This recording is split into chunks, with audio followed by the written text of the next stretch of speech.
Okay. Hello, folks. Welcome back to another episode of What the Heck Is He Doing Anyway? Today's video is something I should have done a long time ago.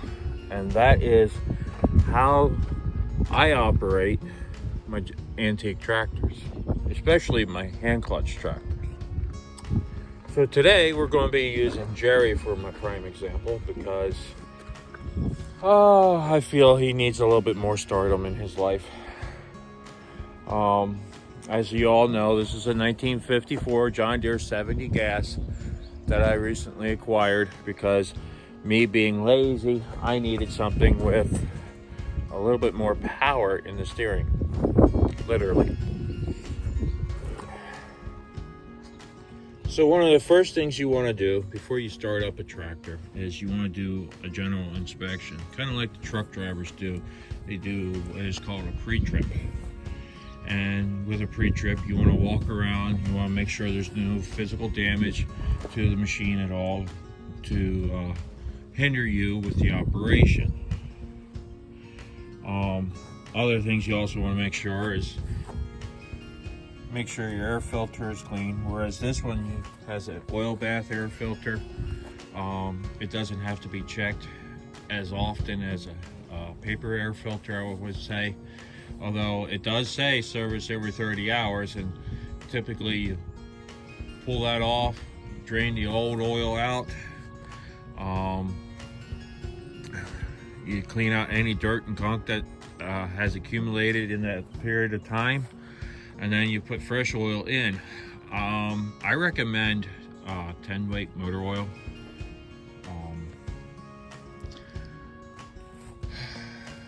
I mean, that's pretty much what they recommend on here as well. Below 32 degrees, you want to use 10 weight. 32 to 90, use 20 weight, and above 90, you want to use 30 weight. The thicker the oil, the chances your dirt's going to get captured during the higher ambient temperatures, which is known to thin out oil. To check the oil in this particular tractor, and unfortunately I'm not going to do it today because I don't have my drip can. You take that screw, you turn it out with a wrench, and if you have oil dripping, then you have oil in the engine. If you don't have oil dripping, then you need to add oil.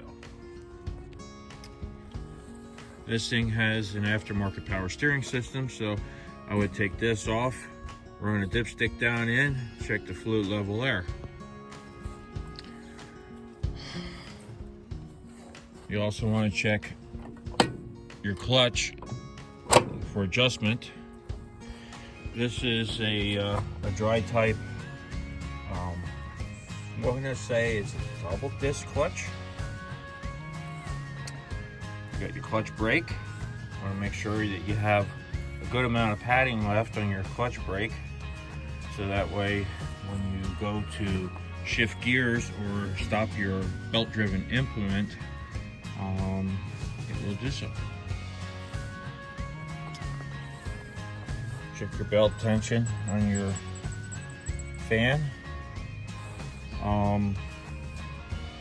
You don't want it too tight because I've learned that the bearings in the generators are kind of sensitive to wear, as well as the bearings in the fan shaft and down the water pump.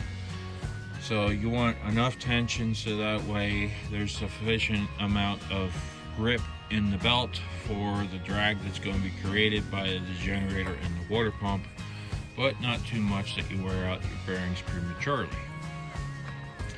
Check your tires for excessive cracking and wear, and also proper air pressure. The front tires, I believe, are 35 psi roughly, and the back tires, they can range from anywhere between 6 psi to upwards around 20 psi respectively, mostly for your tread wear and ride comfort. Power tool in the back, just simply take this plug out in the back, and if you see fluid down in there, and you're good. If you don't see fluid, then add fluid. However, the neat thing about these power trolls is the hydraulic pump, which is located up here, has a cute little knob on it, so you can literally turn the pump on and off.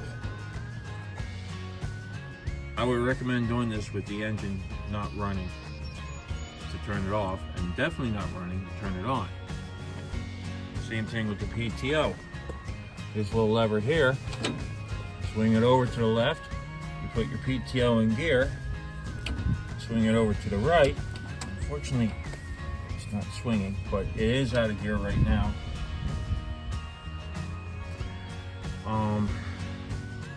And a brief explanation of the rest of the controls. You got your gear shift here, your main gear shift, or your 3-speed transmission, and then your low range. Low range provides you first, third, and fifth gears, and then high range, second, fourth, and sixth. And the neat thing about this particular tractor, you put it low range, fifth gear, you can start out on the road and then disengage your clutch handle, quickly shift into high range, and then pop your clutch handle back in if you're skilled enough to do so. Ignition switch, choke, throttle handle, clutch, right brake, left brake. This lever here, this does your power control. It's your basic hydraulics and 3-point hitch,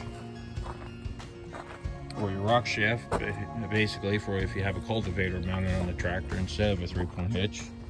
And this is your live PTO engagement lever. The PTO clutch and your main transmission clutch are both over center type clutches, which means you push it in until it pops, and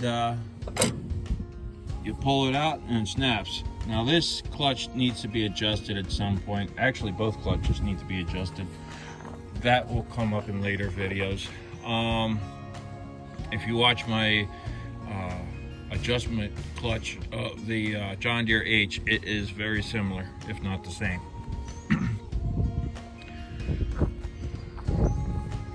So after you do your inspection and whatnot, make sure you got gas in your tank. On this particular tractor, I gotta go under here and open up my gas valve. Wait for the gas to flow down to the carburetor. Then I get onto the tractor and I go through the starting procedure. Okay, so we have the gas turned on. I got my seat cushion, put it on the tractor, and I'm ready to start this thing up. What I like to do is have at least 1 foot on my brake pedal, just in case anything would roll after I release the parking brake lock. I like to keep my clutch disengaged, transmission in neutral, just in case. I push my throttle up a little bit, give it a little bit of choke, turn my ignition switch on to the first position, and then down over here you have a foot starter switch, and you want to give that a real good push.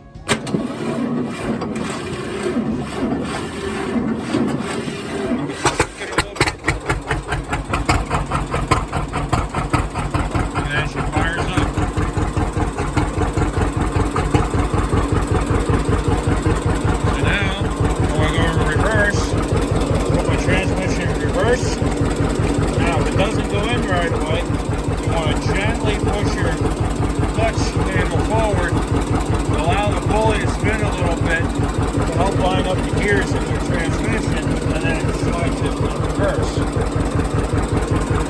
And then it's just a matter of slowly pushing the clutch handle forward, let the clutches grab, and then making sure I have nothing behind me before I start backing up.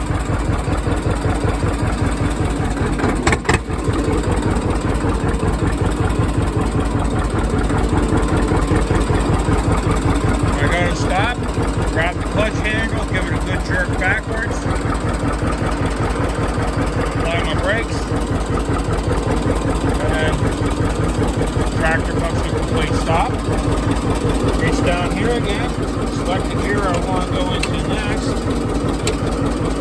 The third gear. And then just simply re-engage the clutch again. And away I go.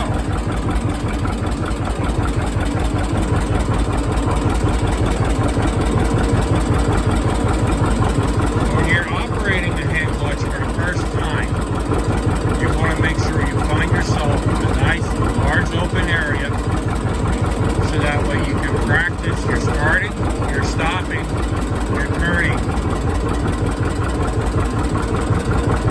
And then go from there to a small slope so you can start off going up a hill or start off going down a hill. Get used to the tractor before you do anything that requires a lot of concentration.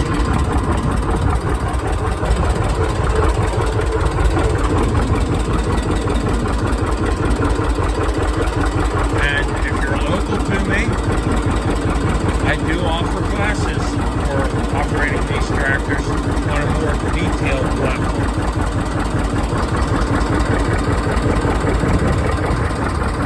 I hope some of this helped you. If it didn't, let me know in the comments below. I'm always looking for improvement. And hopefully we'll catch you in the next one. Additional side notes that have come up in recent years, especially on the online social media pages. A lot of people ask, when you leave your tractor idling, do you want the pulley to spin constantly, or do you want it to have it disengaged? A lot of that is user preference. For me, I typically like to have it disengaged when the engine is not running, so that way there's not constant pressure on the discs. And then when it is running, for a quieter operation, when it sits idle, I like to have the clutches engaged. Plus, it keeps the clutches from wearing out prematurely when you're not using the tractor and the engine is running. For me, my shutdown procedure, I typically like to shut the gas off. There's two real reasons why I do that.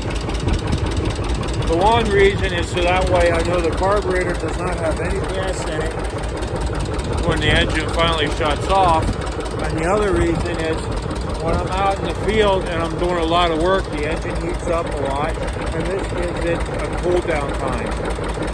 Because when you're doing work out in the field, you typically want to give your engine roughly 3 to 5 minutes to cool down at an idle before you shut the engine off. Turning the gas off gives you that cool down time. But just remember, when the engine is done cooling off, you want to get your butt over to the ignition switch and turn that off. Otherwise, you could burn your coil out. Food for thought.